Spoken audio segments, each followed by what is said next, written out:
Positive সাইকোলজির ভিত্তিতে ভালোবাসাটা কেমন? আমার কাছে যেটা মনে হয় পজিটিভ সাইকোলজি মানুষের দুর্বলতা না, এটা বরং মানুষের শক্তি। এটা মানুষের গুণ, সম্ভাবনা এগুলো নিয়ে কাজ করে পজিটিভ সাইকোলজি।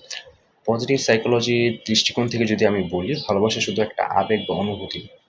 একজন মানুষের মানসিক সুস্থতা, সুখ ও জীবনের অর্থ তৈরির একটা শক্তিশালী উৎস হচ্ছে ভালোবাসা।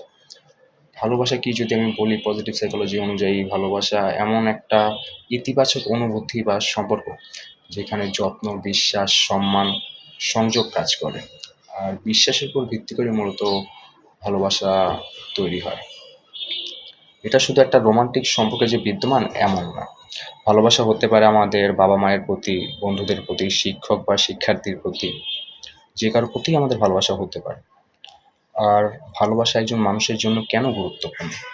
এটা কিন্তু বিভিন্ন গবেষণায় দেখা গেছে ভালোবাসা মানুষের স্ট্রেস কমায়, আত্মমর্যাদা বাড়ায়, বিশ্বাসী করে তোলে, মানসিক স্থিতিশীলতা তৈরি করে, একজন মানুষকে মনের ভেতরে ফুরফুরো রাখে। যখন আপনি ভালোবাসা করবেন আপনি দেখবেন আপনার মন এমনিতেই খুবই হাসিখুশি থাকবে। যে জিনিসটা আসলে দরকার একজন মানুষের। তাহলে তার মানসিক সুস্থতা বেড়ে যায়। আর ভালোবাসা কিন্তু দীর্ঘমেয়াদী সুখ দেয়। ভালোবাসা শুধু একটা অনুভূতি না, এটা একটা মানুষের সুস্থতার শক্তি। পজিটিভ সাইকোলজিতে যদি আরো বলা হয়, ভালোবাসা সুন্দর কিন্তু নিজের মানসিক শান্তির চেয়ে বড় না। আমরা অবশ্যই কাউকে ভালোবাসতে পারি, তবে নিজের মানসিক স্বাস্থ্যটা ঠিক রেখে, মানসিক শান্তিটা ঠিক রেখে তবেই আরেকজনকে ভালোবাসতে হবে। এখন আমি এমন ভালোবাসলাম যে নিজের মানসিক শান্তিও উড়ে গেল এবং নিজের মানসিক স্বাস্থ্য যেটা সেটাও ক্ষতি হচ্ছে। তো সেই ভালোবাসা আসলে পুরোপুরি নিজেরই ক্ষতি। তো সবশেষে এটাই বলতে চাই ভালোবাসা আসলে কোনো দুর্বলতা না, এটা বরং মানুষের সবচেয়ে বড় শক্তি।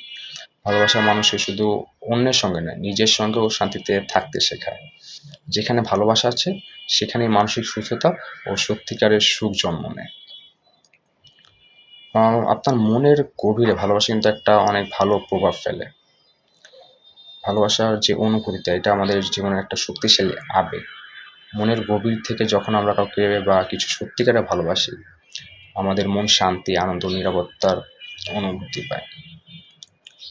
ভালোবাসা যে সবসময় সহজ হবে বিষয়টা এমন না। ভালোবাসার যেহেতু হয়, আপনি যাকে ভালোবাসবেন তারও তো আপনাকে ভালোবাসতে হবে। তো কখনো, কখনো অতিরিক্ত আশা বা ভরসা আমাদের মন খারাপের কারণ হতে পারে। তাই ভালোবাসাকে বুঝে দায়িত্বশীলভাবে অনুভব করাটা জরুরি।